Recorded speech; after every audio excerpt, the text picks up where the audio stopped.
नमस्कार, मैं हूं प्रदीप। आप थिंक 360 देख रहे हैं। आज हमारे मेहमान हैं महावीर सिंह सुकरलाई। महावीर सिंह सुकरलाई को पर्यावरण योद्धा के रूप में जाना जाता है। पुरस्कारों की एक अंतहीन श्रृंखला है, लेकिन उनसे भी एक ऐसी श्रृंखला बड़ी है जो संघर्ष की है, और संघर्ष की श्रृंखला शुरू होती है पाली की बांडी नदी से और वह राष्ट्रीय फलक तक जाती हैं। महावीर सिंह जी, बहुत बहुत स्वागत आपका। तो बात करेंगे अपन, चूंकि आप एक राजनीतिक व्यक्तित्व भी हैं, आपने 2018 में कांग्रेस के टिकट पे चुनाव लड़ा था, कांग्रेस के बड़े नेता हैं आप, लेकिन इससे अपास्ट एनवायरनमेंट का जो हास है, पर्यावरण का जो हास है, खास करके वाटर पॉल्यूशन के कॉन्टेक्स्ट में, तो क्या सोचते हैं इसको लेके बेसिकली आप? देखो, देश के अंदर हमारी जो नदियां हैं वो लगातार पोल्यूशन की वजह से खराब हो रही है। हमारी नदियां, ये कह दूं मैं, कि गंदे नाले में तब्दील हो रही है। उसका कारण ये है, दूसरी कंट्रीज में हमारे यहाँ फर्क ये है कि हम लोग डेवलपमेंट की तो बात कर रहे हैं, लेकिन उसके दोनों पक्षों को ध्यान नहीं रखते कि इसके लाभ क्या होगा, हानि क्या होगी। और हानि के ऊपर हम अगर पहले काम करेंगे तो कम से कम हानि कैसे हो उस पर कोई विचार नहीं कर रहा है। तो हमारी नदियों के अंदर जो आज टेक्सटाइल इंडस्ट्री लग रही है या और भी कोई दूसरी इंडस्ट्री लग रही है, पहली चीज तो लगी रही नदियों के किनारे पे। नदियों के किनारे पे लगने का कारण यही है कि वो उनको सीधा बाईपास वो पोल्यूटेड वाटर किस तरह से कर रहे हैं, और उससे हमारी नदियां खराब हो रही है। हमारी मारवाड़ की नदियों का आप देखोगे, जिसको हम मरुगंगा कहते हैं, और लूनी, बांडी और जोजरी, तीनों नदियां हैं। तीनों नदियों की हालत क्या हो गई। हम अगर 30-40 साल पहले की बात करते थे तो इस नदियों में बारिश के दिनों में जो पानी आता था वो इस नदियों में बहता था। नदी के साथ, नदी के दोनों किनारों पे जो कुएं हैं, उस कुओं में पानी रिचार्ज होता था, किसान खेती करते थे, और ड्रिंकिंग का सोर्स भी ये नदियां थी। ये कहा जाता है, सुनने में, मैंने देखा नहीं है, लेकिन ये कहा जाता है कि जो हमारा तिलवाड़ा का पशु मेला लगता था, सबसे बड़ा पशु मेला है जी, बाड़मेर तिलवाड़ा का। बाड़मेर तिलवाड़ा बलोदरा के पास में। वहां पानी किसी को लाने की जरूरत नहीं पड़ती थी। नदी के किनारे मेला लगता था, और उस पानी के अंदर थोड़ा सा हाथ से नदी को इस तरह से खुदाई करते थे वो, और बिल्कुल निर्मल पानी आता था, वही पानी पीते थे। आज वहाँ क्या स्थिति हो गई है, जहर निकल रहा, पूरा जहर निकल रहा, पूरा को पूरा। जिस दिन से टेक्सटाइल इंडस्ट्री लगी, पूरा पोल्यूटेड पानी उसमें जा रहा है। पाली का इंडस्ट्रीज का जो वेस्ट वाटर है वो बांडी नदी में जा रहा है, जोधपुर का जोजरी में जा रहा है, और आगे जाके ये लूनी मिल रही है। तो मैं कह रहा हूँ कि इस तरह से एक सुनिश्चित तरीके से हमारी नदियों की हत्या हो रही है। तो ये तो बेसिकली समस्या कांग्रेस, बीजेपी सभी के समय रही है और लंबे वक्त तक है। आम आदमी उसको भुगत रहा है, वो इसका कह रहे हैं हमने ये नहीं किया, हमने ये नहीं किया। मैं बड़े लेवल पे बात करूंगा, नदियों को जोड़ने की योजना की ओर जाएं, या गंगा की स्थिति की बात करें। साहब, गंगा को तो हम बिल्कुल एकदम चमका देंगे राष्ट्रीय स्तर पे, चूंकि आपने सुनीता नारायण जी के साथ काम किया है और भी कई सारे संगठनों के साथ आपने राष्ट्रीय स्तर पे काम किया। तो क्या सोचते हैं दावों को लेकर, पॉलिटिकल दावों को? जो स्थिति, इसमें मैं किसी सरकार की बात नहीं करूंगा। जो होना चाहिए वो नहीं हुआ। हमारी नदियां प्रकृति के देन थी, ईश्वर ने हमें वो नदियां दी है। भागीरथ जी ने प्रयास करके धरती पे गंगा जी को लेके आए। हम उनके साथ कितना न्याय कर रहे हैं, देखने की बात वो है। और जब तक ये पॉलिसी, चाहे गंगा विकास प्राधिकरण बना हो, गंगा एक्शन प्लान बना हो, नाम सरकारों के साथ चेंज हो जाते हैं, लेकिन नदी का स्वरूप वही का वो आपको दिख रहा है। तो हमारी गंगा जी की बात करें, चाहे यमुना जी की बात है, सरकार की एक पॉलिसी, जो सेंट्रल पोल्यूशन बोर्ड की मॉनिटरिंग अथॉरिटी है, वो ये कहता है कि इस लेवल का पानी ट्रीट करो और फिर उसको छोड़ दो नदी में। हमारे नॉर्म्स है सेंट्रल पोल्यूशन बोर्ड के, वो निर्धारित नॉर्म्स को अचीव करने के बाद पानी छोड़ दो। मैं ये कह रहा हूँ, छोड़े क्यों? एग्जैक्टली बात ये है, अगर आप, इस देश के अंदर पानी की भी तो संकट है। कहा है वैज्ञानिकों ने कि हमारा जो अगला विश्व युद्ध होगा वो शायद पानी के लिए हो सकता है। हम तो कामना करें कभी ऐसा हो नहीं हो, लेकिन बात आती है पानी की, तो मेरा ये मानना है कि आप छोड़ते क्यों? अगर आप पानी ट्रीट करते हो तो वापस उसको रिसाइकल करो, रीयूज करो इंडस्ट्री के, तो पानी की भी बचत होगी, हमारी नदियां भी सही रहेगी। जब छोड़ने की प्रवृत्ति इस देश के अंदर रहेगी, तब तक कोई साफ नहीं करता है, किसी की मॉनिटरिंग कोई कर ही नहीं सकता, और वो पूरा का पूरा जहर है वो नदी में जा रहा है। चाहे पाली की बांडी से शुरू करो, जोजरी से करो, लूनी से लेके यमुना जी, गंगा जी तक की स्थिति यही होगी। पाली वाले में मुझे दो चीज़ें नज़र आती है, चूंकि मैं भी पाली से हूँ और हम लोगों का साथ एक साझा जीवन रहा है, पत्रकारिता में भी और उसके बाद भी।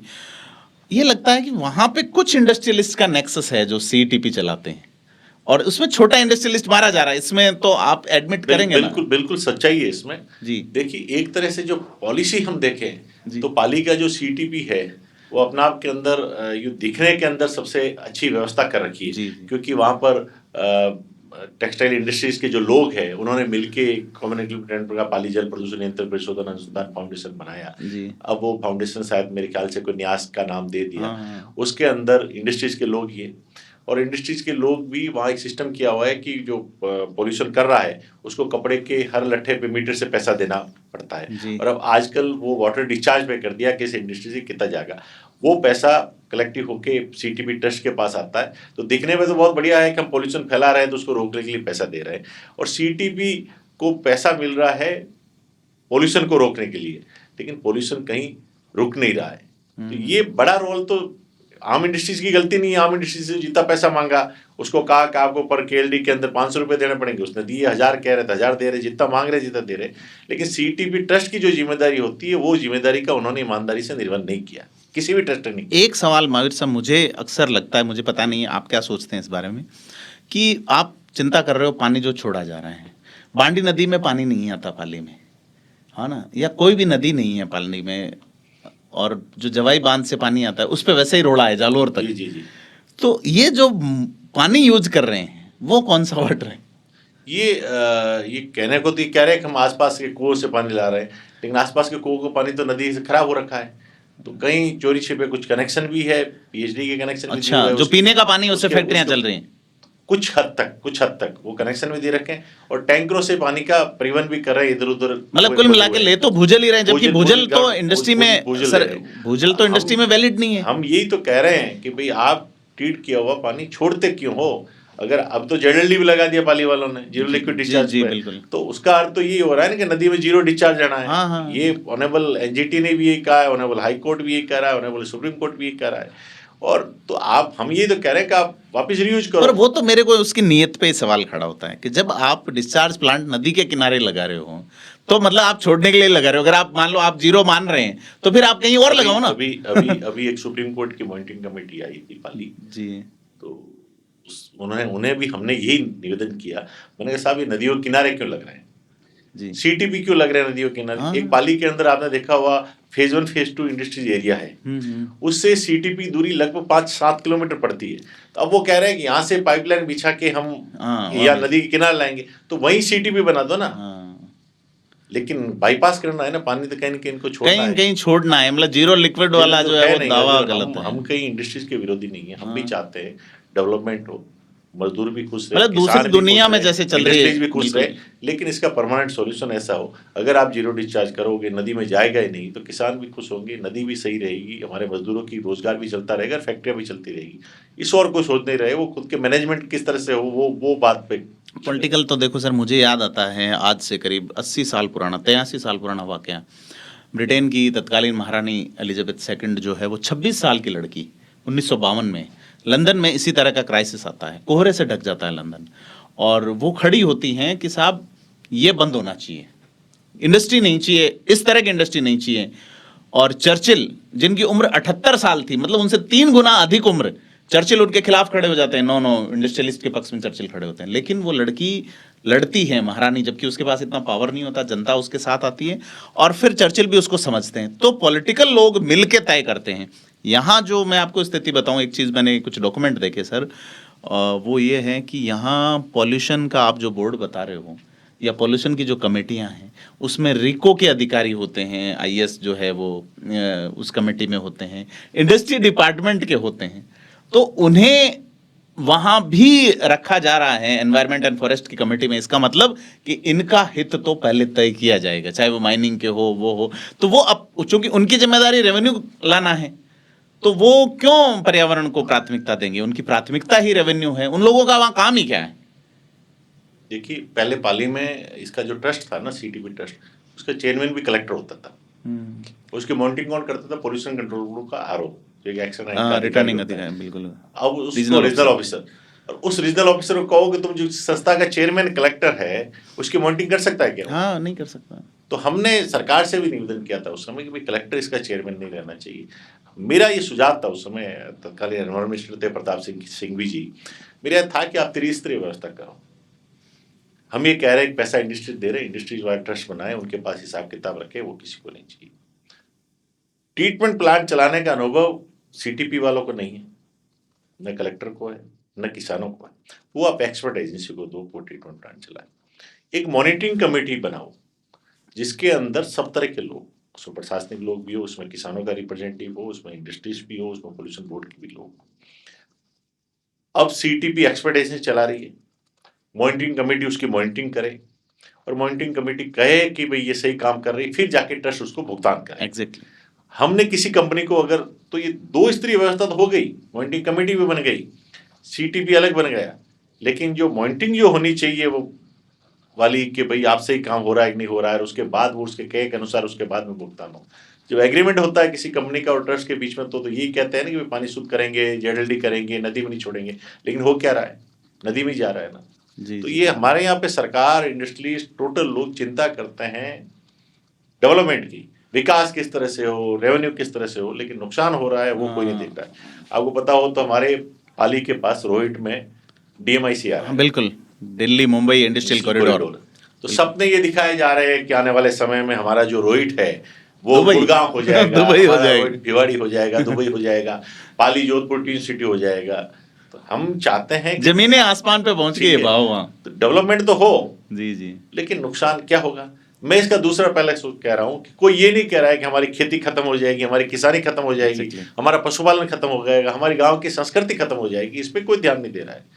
वहां 9 गांवों की जमीन को अधिकृत किया जा रहा है, ओरन गोचर भी का अधिग्रहण हो रहा है। देखिए, एक और तो जब अभी खेजड़ी का आंदोलन आपने देखा, सरकार भी प्राइवेट प्रेमियों की मांगों के बाद में सरकार ने, मैं तो उनको धन्यवाद देता हूँ बिश्नोई समाज को भी, जिन्होंने जामू जी ने प्राइवेट की अलग पूरी देश और दुनिया में जगाई है। आज उनके अन्य आज भी इस समय भी खेजड़ी से बचाने के लिए मुहिम छड़ी हुई है। सभी प्राइवेट प्रेमी, सभी जातियों के लोग उसमें जो एनवायरनमेंट के प्रति जो रुचि रखते हैं, जिनको थोड़ी बहुत समझ है, वो लोग भी उसमें सहयोग कर रहे हैं। सरकार ने भी कहा कि हम खेजड़ी नहीं काटेंगे। अब वहां पे क्या हो रहा है, डीएमआईसी के एरिया में हमारे वहां पे हिरणों का विचरण केंद्र भी है पूरा, खांडी में, आसपास में, हरावास में, ये रोहित के नीमली वगैरह, ये सब गाँव में हिरणे भी बहुत आए थे, पशुपालन बहुत आए थे, खेती है। ये जमीन तो पूरी चली जाएगी तो फिर कहाँ जाएंगे पशु, कहाँ जाएंगे पक्षी, कहाँ जाएंगे जो स्वतंत्र रूप से विचरण करने वाले हिरण है वो कहाँ जाएंगे। और सरकार क्या कह रही है, हम उनको मुआवजा देंगे। मुआवजा कितना देंगे, डीएलसी दर है। तो डीएलसी दर जो गांव दूर है मेन हाईवे से, उनकी नाम मात्र की डीएलसी दर है। और हाईवे के किनारे पे ये सरकार की पॉलिसी है कि रोड के किनारे पे जो गांव है उनकी डीएलसी दर ज्यादा होगी। तो वो तो पहले से किसानों के पास रही नहीं ना जमीन, जिस दिन बात चली डीएमआईसी उस दिन वो जमीन तो लोगों ने ले ली। तो आज जो पैसा भी अच्छा खासा पैसा मिलेगा वो तो फिर वो उन्हीं लोगों को मिलना है जो ये जमीन के व्यापार कर रहे हैं उनको। तो मूल किसानों को कुछ भी नहीं मिल रहा है। ये चिंता है सरकार की। डीएमआईसी का एरिया आ रहा है, कोई बात नहीं, आए डेवलपमेंट हो, लेकिन उन किसानों के बारे में चिंता करनी होगी। और मैं आपके माध्यम से भी सरकार से भी आग्रह करता हूं कि कम से कम ओरन गोचर को तो हम छोड़ें। ओरन गोचर छूटेगा तो हमारा पशुपालन रहेगा, गाय भी चलेगी। सरकार गौ माता की बात कर रही है, हिरणों को बचाने की बात कर रही है, अपने पेड़ पौधों को बचाने की बात कर रही है, तो फिर कैसे बचेंगे। तो मैं आपके माध्यम से भी सरकार से आग्रह करता हूं कि वो डीएमआईसी का जो एरिया है वो रोहित के किसानों की भी सूट ले, उनको मुआवजा किस तरह से बढ़ावा मिले, उनकी भागीदारी हो। जो सब बात दिखाए जाते हैं तो कहीं कहीं डेवलपमेंट इंडस्ट्रीज के अंदर किसानों की भागीदारी हो तो किसानों को फायदा मिलेगा। नहीं तो किसान क्या, किसान मालिक है आज तो अपनी जमीन का, और उसके बाद उस फैक्ट्री के अंदर वो मजदूर बन के सिक्योरिटी गार्ड ज्यादा से ज्यादा, और तो उसको लेंगे ही नहीं ना। वो कहेंगे हमारे तो स्किल डेवलप, वो स्किल वाले लोग चाहिए, हमें ट्रेनिंग शुदा वाले चाहिए, वो ये काम भी नहीं आता है। तो ये तो महावीर सिंह जी की बातें बड़ी गहरी हैं। आपने जो बात बताई वो केवल पाली की बांडी नदी पे लागू नहीं होती है, पाली की सीटीपी पे लागू नहीं होती है। दिल्ली का जो यमुना वाला मामला है ना, उस पर भी सेम ही फंडे हैं, वहाँ भी इसी तरह के इंडस्ट्रियलिस्ट हैं, इसी तरह के पीड़ित किसान हैं, इसी तरह के अधिकारी हैं, इसी तरह के नेता हैं। सब जगह यही हाल है। तो हम तो ये चाहते हैं तो ऊंचा चढ़ चढ़ देखो और घर घर ओई लेखो, सब जगह यही स्थिति है। हम यही कहना चाहते हैं कि अगर आप ट्रीटमेंट प्लांट लगाते हो तो पूरे देश में एक पॉलिसी हो, पूरे देश में ये हो जेडएलडी करो। कोई भी डिस्चार्ज है किसी भी इंडस्ट्री का, केवल टेक्सटाइल की बात नहीं कर रहा हूँ, जिस इंडस्ट्री के अंदर पानी का उपयोग होता है उस इंडस्ट्री के अंदर पानी को इस लेवल तक शोधित करना चाहिए कि वो वापस इंडस्ट्री में काम आए। नदियों को नाले बनाने के ये जो रिवाज बन पड़ा है उसको खत्म होना चाहिए, और नदियां हमारी प्राकृतिक देन है, उसको पुराने स्वरूप में किस तरह से लौटाए उस दिशा में सबको मिलकर प्रयास करने चाहिए। बिल्कुल बिल्कुल, इंसान का जीवन नदियों के किनारे किनारे हमारी खड़ा होना शुरू, सभ्यता नदियों से, बिल्कुल बिल्कुल, दुनिया की बड़ी सभ्यता देखोगे आप नदियों के किनारे पे। बिल्कुल बिल्कुल। तो इंसान जब कभी कंदमूल खाया करता था, जंगलों के किनारे रहता था, तो वो जब पशु से अलग होता है, विचार करना शुरू करता है, अग्नि को अपने वश में करता है तो वो फिर नदियों के किनारे बसता है, पानी के किनारे बसता है और सभ्यताएं शुरू होती हैं। और क्या सभ्यताओं के अंत की ओर हम जा रहे हैं, आप कमेंट करके बताएं। महावीर सिंह जी बहुत बहुत धन्यवाद। और धन्यवाद। मैं आपसे एक लंबी डिटेल बात करूंगा, चूंकि आज आप भागते दौड़ते में मैंने आपको पकड़ा नहीं, है, आप जब तो कहोगे आपने जब समय आ दिया जाएंगे। उसके लिए बहुत धन्यवाद। और लंबी बात करेंगे महावीर सिंह जी से। आप देखते रहिए थिंक 360 और कमेंट करके बताएं कौन सी बात सही लगी और अगले इंटरव्यू में महावीर सिंह जी से क्या पूछा जाना चाहिए। धन्यवाद।